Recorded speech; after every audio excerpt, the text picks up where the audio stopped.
क्योंकि मैं गरीब औरत हूँ, मैं रोड पे खड़ी हूँ। सब कोई माँ बहनें हैं कि इधर आएँ तो पिएँ पानी, तो मेरे बच्चों का खर्चा निकल जाए। मेरे 7 बच्चे हैं, 6 बेटियाँ 1 बेटा। मैंने अपना काम खोला, मैंने किसी से पैसे, अपनी बालियाँ रखी बंदे, फिर मैंने उनसे पैसे लिए 5,000, तो फिर मैंने अपना काम खोला। 7 बच्चे थे, फिर मैं अपना रोज़गार खुद चलाने लगी, किसी के आगे हाथ फैलाने की ज़रूरत नहीं थी। इसलिए मैंने एक अपना काम खोला थोड़ा सा, किसी से पैसे लेके मैंने बोला मैं अपना काम चलाती हूँ, अपने बच्चों को पाल सकूँ। अच्छा। एक लेडी अपने घर को पालने की कोशिश कर रही है, उसकी उसमें मदद कीजिए। जब हम यहाँ नरवाल से सिदड़ा की तरफ जाते हैं तो बीच ही में एक ठेला टाइप सा आता है जिसमें नींबू सोडा और शिकंजी बेचती एक औरत दिखती है।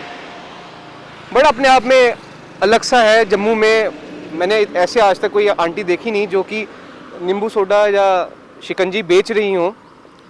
कुछ मजबूरी होगी तो मैं रुका, मैंने पूछा आंटी क्या बात है, आप क्यों यहाँ पे बेच रहे हो, यहाँ पे मतलब इस रोड पे। तो इन्होंने मुझे बताया कि मेरे हस्बैंड की जो है 3 साल पहले वो 3 मंजिल से गिरकर उनकी टांगे जो है वो टूट गई थी। तो उसी के बाद इन्होंने अपने घर का भार अपने सिर पर लिया। अपने परिवार को पालने के लिए औरत क्या कुछ नहीं कर सकती है, तो वही इन्होंने किया। तो आइए इनसे बात करते हैं और पूरी डिटेल आपको बताते हैं। और इनका ये कहना है कि इनको पैसे नहीं चाहिए, हम ये वीडियो शूट कर रहे हैं, इनको कोई पैसे वगैरह नहीं चाहिए कि हाँ भाई डोनेशन दो ये दो, नो, इनको कोई पैसे नहीं चाहिए। बट हाँ, इनका कहना ये है कि आओ मेरे यहाँ पर आकर शिकंजी या फिर नींबू सोडा पियो और उसके बदले मुझे 20 रुपये दो, जो इन्होंने रेट तय किया हुआ है नींबू सोडे का और शिकंजी का, 20 रुपये पर गिलास। आप इनके पास आओ। जगह तो आपको समझ आ गई होगी, यहाँ से नरवाल से जब हम सिदड़ा की तरफ जाते हैं तो बीच में ही आते हैं, ये रेडी आती है। तो आप लोग भी यहाँ पर आइए और इनकी मदद कीजिए। ये अपने परिवार को चलाने की कोशिश कर रहे हैं। और इन्होंने ये जो ठेला है पिछले लॉकडाउन में लगाया है, उससे पहले ये कहीं पाम आइलैंड में काम करती थी, उससे पहले लोगों के घरों में काम करती थी। मतलब इन्होंने अपने परिवार को चलाने के लिए, उसका खर्चा चलाने के लिए इन्होंने बहुत मेहनत की है। नसीमा बेगम। नसीमा जी, आप कितनी देर से ये लगा रहे हैं? ये पिछले लॉकडाउन से। पिछले लॉकडाउन से? इससे हाँ पहले आप क्या करते थे? इससे पहले मैं किसी के घर पे काम करती थी। काम करती थी? हाँ जी। आप कह रहे थे ना मैं पाम आइलैंड में भी थी। पाम आइलैंड में भी किया है मैंने, किसी के घर पे भी किया है छन्नी में। अच्छा, हाँ जी। काम करती थी। तो क्या ऐसी स्थिति आ गई जो आपको ये लगानी पड़ी? ये मेरे हस्बैंड 3 मंजिल से गिरे थे, उनकी टांग टूट गई थी, उसकी वजह से 7 बच्चे थे। फिर मैं अपना रोज़गार खुद चलाने लगी, किसी के आगे हाथ फैलाने की ज़रूरत नहीं थी। इसलिए मैंने एक अपना काम खोला थोड़ा सा, किसी से पैसे लेके मैंने बोला मैं अपना काम चलाती हूँ, अपने बच्चों को पाल सकूँ। अच्छा, तो आपके हस्बैंड क्या काम करते थे? वो मिस्त्री काम करते थे, उससे छत से गिर गए नीचे। छत से काम करते करते गिरे? हाँ जी।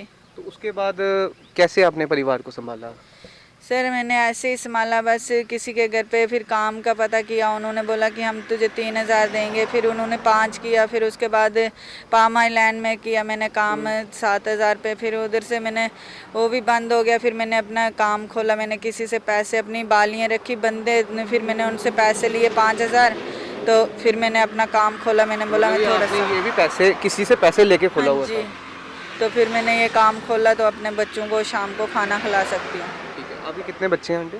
मेरे 7 बच्चे हैं, 6 बेटियाँ 1 बेटा। 6 बेटी 1 बेटा। हाँ जी। पढ़ते वगैरह भी हैं स्कूल में? हाँ जी, पढ़ते थे। सारे पढ़ते हैं? हाँ जी। अच्छा, तो फीस वगैरह कैसे देते हैं? वो गवर्नमेंट स्कूल है, फीस वो नहीं लेते हैं, वो यूनिफॉर्म भी उनको वहाँ से ही देते हैं, उनको पता। लॉकडाउन के टाइम पे खाने पीने में मतलब राशन वगैरह कैसे आया घर पर? वो जब ये राशन बांटते थे तो हमें भी दे देते थे, तो ऐसे वैसे मैं अपना ही काम करती थी, तो अपना घर का खर्चा रात का बना देती थी। अच्छा, यही करते थे हाँ जी। लॉकडाउन में भी? हाँ जी।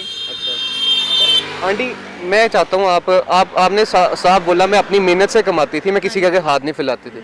कोई रिक्वेस्ट करना चाहेंगे लोगों को, जम्मू के लोग जो भी आपको देख रहे हैं, कि जो कि आपके पास यहाँ पर आए और नींबू सोडा या शिकंजी का टेस्ट ले, 20 रुपये का गिलास रखा आपने, क्या कहना चाहेंगे आप इनको?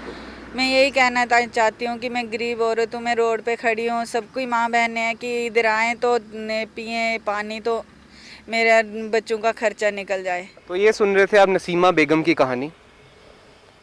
इनका साफ कहना है मैं हाथ नहीं फैला रही हूँ किसी के आगे, लेकिन आप मेरे पास यहाँ पर आइए, नींबू सोडा या फिर शिकंजी ज़रूर पीजिए, ताकि मैं अपने परिवार का, अपने बच्चों का पालन पोषण कर सकूं, अपने घर का खर्चा चला सकूं। इनके पति अभी टोटली बेड रेस्ट पर हैं और कोई काम नहीं कर रहे हैं।